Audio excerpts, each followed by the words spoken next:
اسلام دین فطرت ہے. وہ فطرت انسان کو مفلوج اور معطل نہیں کرتا، نہ اس کو نظر انداز کرتا ہے، بلکہ اس پر پوری نظر رکھتا ہے. اس کے تقاضوں کو جانچتا ہے، تولتا ہے، پھر ان کو پورا کرتا ہے. البتہ ایسی حدود متعین کر دیتا ہے جن سے فطرت اپنی اصلیت پر قائم رہ سکے، نہ اس میں بگاڑ پیدا ہو اور نہ وہ مسخ ہو. جذبہ ترقی انسان کا فطری جذبہ ہے. وہی قوم قابل قدر اور زندہ کہلانے کی مستحق ہے جس میں ترقی کرنے کا جذبہ ہو. جس قوم یا فرد میں آگے بڑھنے اور ترقی کرنے کا جذبہ نہ ہو اس کو مردہ سمجھا جاتا ہے.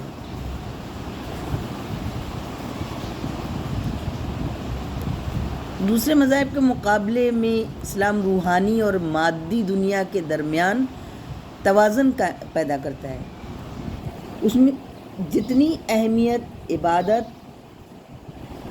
اور روحانیت کو دی گئی اتنی ہی اہمیت معاملات اور سیاست کو بھی حاصل ہے. اسلام اس بات کی اجازت نہیں دیتا کہ دنیوی معاملات اور تعزیرات کو بد کردار، نہ ظالم اور انصاف سے بیگانہ لوگوں کے ہاتھوں میں دے کر فتنہ فساد، بدامنی اور ناانصافی کو ابھرنے کا موقع دیا جائے. اسلام اس بات کی اجازت نہیں دیتا. اسلام کی امتیازی شان یہ ہے کہ وہ زندگی سے فرار کی نہیں بلکہ اس کی تعمیر و تشکیل کی تعلیم دیتا ہے. دنیا سے کنارہ کش ہو جانے کا نام اسلام نہیں ہے. روحانیت کا مقصد عظیم خدا کی کامل و اطاعت اور بندگی ہے. اس بندگی کا مطالبہ ہے کہ اپنی اصلاح و تعمیر کے بعد دوسروں کی اصلاح و تعمیر کی جائے. اس لیے ہر وہ عمل جس کا تعلق انسانیت کی تعمیر سے ہے وہ اسلام میں عین روحانیت ہے. اسلام انسانی زندگی کے تمام شعبوں کے متعلق واضح رہنمائی کرتا ہے. امن کے بقا اور انسانی زندگی کے لیے جس طرح مجرموں کو سزا دینے کے لیے، اسی طرح انسان کی اجتماعی زندگی کے تحفظ کے لیے بھی بہت ساری چیزیں کرنی ضروری، بہت سارے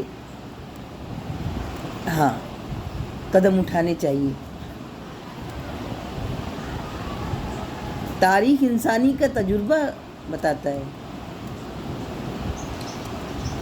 کہ شر زیادہ تر اسی درجے سے کامیاب ہوتا ہے، نیکی خاموش رہتی ہے اور اپنی آواز بلند نہیں کرتی. انسانیت کی اصلاح کے لیے ایک نظریہ تو یہ ہے کہ نیکوں کے ساتھ نیک برتاؤ کیا جائے اور بدوں کو بھی موقع دیا جائے. جو لوگ بھٹکے ہوئے ہیں، گمراہ ہیں، ان کو بھی صحیح راہ پر آنے کا موقع ملے. جو لوگ بھٹک گئے ہیں، جن سے کچھ غلطیاں ہو گئی ہیں، اسلام میں اس بات کی گنجائش ہے اور اسی بات کی اصلاح کرتا ہے.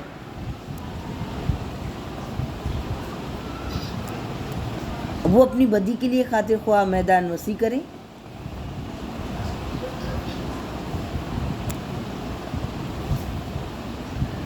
تو وہاں پر ایسا نہیں ہے کہ وہاں پر وہ اپنی بدی کو قائم جاری اور ساری رکھے. ان کو بھی موقع اصلاح کا وہاں پر دینے کے لیے اسلام اجازت دیتا ہے کہ ان کا نظریہ بدلے، ان کو بھی لگے کہ وہ کچھ غلطیاں کر رہے ہیں.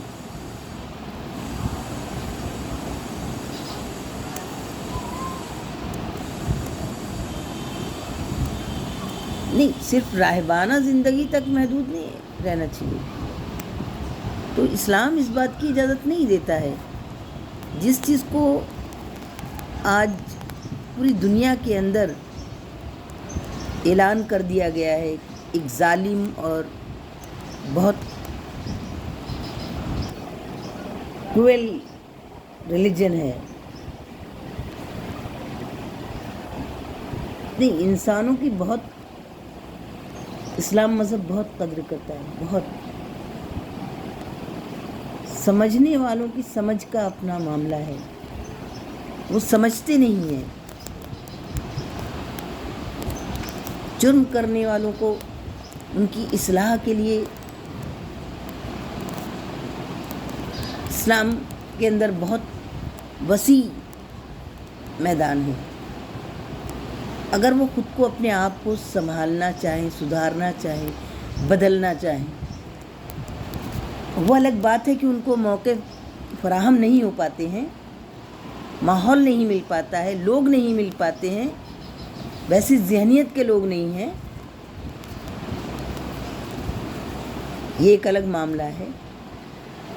پر اسلام جو ہے وہ انسانوں کے لیے ہے،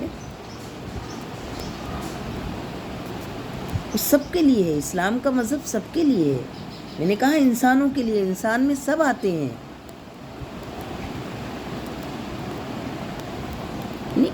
اسلام کے اندر ظلم کو کہیں پر بھی اہمیت نہیں دی گئی ہے. ظالم کو اللہ پسند نہیں کرتا ہے، ظلم کو اللہ پسند نہیں کرتا ہے. تو اسلام کو ظلم سے کیسے ریلیٹ کر دیا جائے گا؟ یہ لوگوں کی اپنی سمجھ ہے.